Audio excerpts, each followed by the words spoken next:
Welcome back, everybody. So in this episode, I just wanted you guys to know we had a little bit of a surprise catch, and wanted to take this opportunity to tell everybody, hope you have a very happy Thanksgiving and a holiday season. And thanks very much for everything you guys do, all my subscribers and followers. And I hope you guys have a really safe holiday and tight chains. Keep at it. Always try to learn something new. On with the show. All right, welcome back, everybody. So Chase and I took a break from deer hunting this morning, and we came out to this property. This is the property where they had the flooding, the big beaver dam that was high and dry. I showed in the video. Got down in there and showed you the bank dens way up inside them. If you guys remember, I caught a coyote out here, really pretty female, and I'll show you around real quick. There's the new boss. A couple Duke 550s, offset. This cornfield, it's a great big cornfield. It's about 120 yards wide by probably 500-600 yards long. I had a set down here last year that I got dug out. I think it was a fox or a coon. And then right down in here, just over that knoll, heading towards where the dam was, about 3 rows in is where you guys saw that I had that female coyote. We're gonna put a couple of sets in here for coyote, probably fox, end up with a coon and a possum instead, but that's all right. Any catches is a good catch, right? Yep, so saw this rock. It's just off of the cornfield by about, I don't know, 8 feet. Kind of stands out. Looks like a good spot to blend in a set. We're going to put a set in here. And the wind is predominantly blowing that direction. So we're going to go down lower and set another set to try to cover this whole field when they're coming across, if they happen to be running from the railroad tracks, because these are railroad tracks back here. Across the railroad tracks is a little wetland and some hardwoods, and then the highway. Over here is the main river. So if they come this way out through there, it should hit their nose. If they're out here hunting, they should see it. You know, the normal stuff. So we'll get started and see what we can do. I've got my GoPro. I kind of think I got it figured out on how to work it. So I'm going to try to set that up and see how that goes. But I don't promise anything at this point. I'm not very technologically inclined, I guess is what you could say. But hang in, we'll be right back. All right, guys. Well, sorry, my helper petered out on me. He's hiding up in the truck. And hopefully you can hear me with the wind, but I got a double punch hole here. Bait, lure, and some rabbit fur and meat down in there with reckless abandon. That's just an empty blank hole for eye appeal. This will, when the weather hits a little bit, it'll settle in a little better. But you can see I opened this up a real long stretch in this corn row to make it look as uniform across through there as I can. Yes, that's going to be a little bit of a eye catch for a coyote. Might shy away from it for a little while, but like I said, it usually takes a long time before coyotes come work these sets anyways, and hopefully it'll have weathered and been okay. But I don't have any of this particular dirt dry that I could put over there. I'm working with dirt clots and mud, and if I put anything else there, it's going to really stand out. So at least right now it just kind of looks like a depression there, and we'll see what happens. But I did the best I could with it. Hopefully we catch. I like that other set up there. That's blended in way better. So we'll just have to wait and see. But I wish I could have got this one on video for you guys, but again, my helper decided to peter out on me, and with the arthritis that I have and everything, I can't hold a camera and set one-handed anymore. So anyway, on to the next one. All right, welcome back, folks. Sorry for the noise. It's first thing in the morning. Highway's buzzing. Everybody's trying to get to work. I'm in between 2 major roadways on this cornfield, you guys. So I've got GoPro video of me making sets out here in this field. Only one of them I was able to save.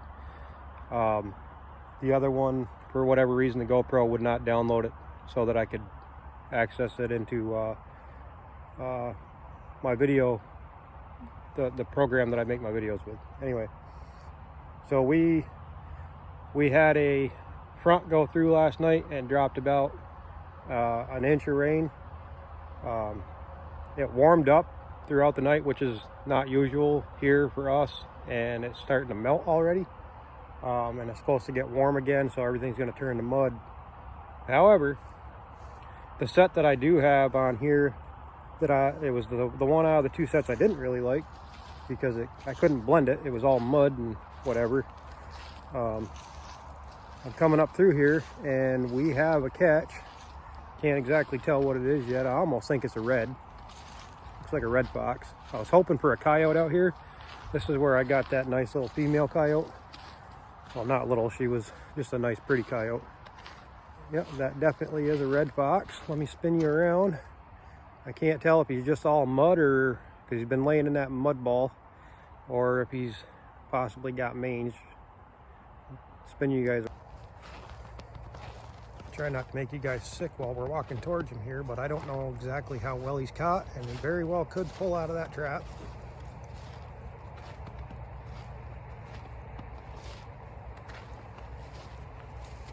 It looks like it's either a younger one or a small female.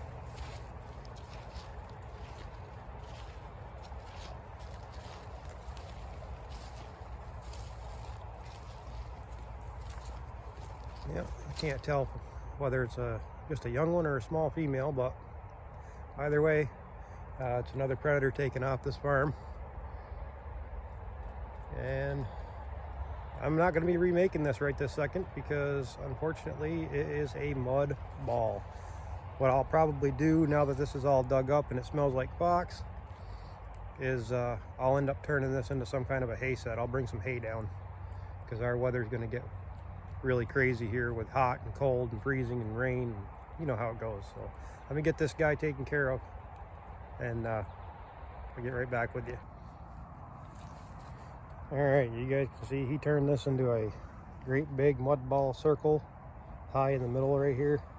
So I will probably bring some hay in, like I said, and make this into some kind of a hay set, makeshift hay set, because this is all gonna just freeze completely solid here when it does drop again. Like I said, it's gonna get warm, turn to muck, turn to mud, and then it's gonna drop right out of sight again. So, but just so you guys can see, well, full of mud and all kinds of nasty fun stuff. He was well committed into that. Caught him by the back foot, which is strange.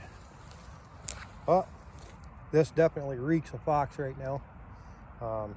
Get him out of here, and I'll come back later and get this trap.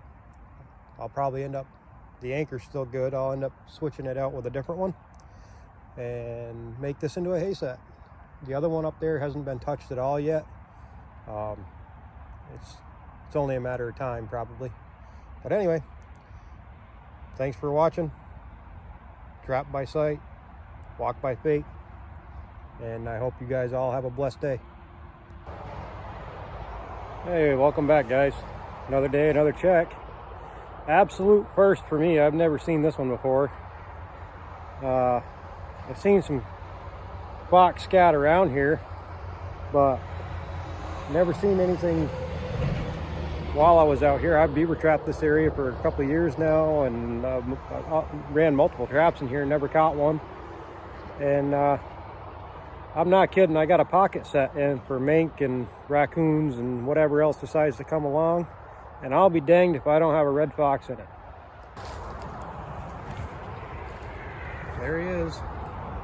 That's a 1.5 Victor, and I'm not sure how well he's caught, so we're gonna get him dispatched and take a look at him. All right, here's our fox. I can't tell if it's an older fox or if it's just an off-colored fox, but it's definitely interesting. Gonna have to take a closer look at it.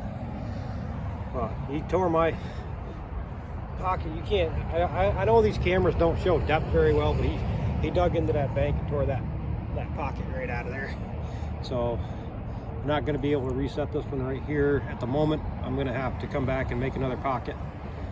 But anyway, another nice red. I don't know what's going on with him, but we'll get him dried up and take a look at it. I'm presuming it's a male. I haven't looked yet. But that's my first fox ever in a pocket set for mink and muskrat and whatever else comes through, raccoons, stuff like that. Again, that's a 1.5 Victor, and you can see that he was down in that pretty good. We're coming out of there. So anyway, I just started my checks for tonight. This is check number 6, I believe, 5. I'll have to look back. I think it's yeah, 5. Set day was 1, check day 5. So we got that fox yesterday. That was the mud ball, if you guys are following along.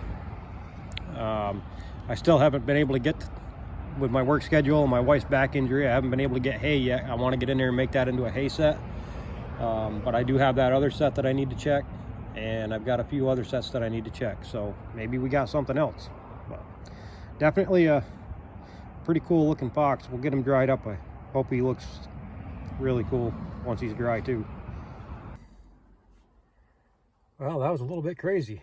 I was just talking to myself as I was going down in there and saying I hadn't set some predator traps down in there in quite some time. I really should come down in here because I got a pretty decent wind and put a couple sets in just to see what happens, and lo and behold, I got a fox in a pocket set of all things. So that's kind of cool. That doesn't happen every day. At least not to me. I don't know about everybody else, but, and of course I'm in here. I've got the old highway on this side of me and the new highway on that side of me, and everybody and their brother coming back and forth to and from work and whatever, and right out in front of God and everybody. And yeah, some people don't like what we do, but they don't understand the necessity of it sometimes. And we're having, in my area here in Vermont, we're having some issues with mange. We got 2 confirmed cases of rabies and raccoons so far that we know of. So we're trying to, you know, I'm sure distemper and stuff like that's going around. We got some brainworm going around. Doing my best, like that little one yesterday. Maybe I should have let it go. But that guy, he's been losing a lot of chickens and a lot of animals out there, even though he keeps them cooped up at night. It's kind of hard. It's hard when you're trying to satisfy somebody, but at the same time, you're trying to not do a disservice to the wildlife itself and the populations and whatever. But everybody knows there's a fine line there, and you kind of got to walk it and flirt with it a little bit. But most of these people that are going by, you know, they just don't understand, you know, what can happen later on down the road if things aren't kept under control. So anyway, go check the rest of these traps, see if we got anything. Thanks for hanging in there with me. I appreciate it.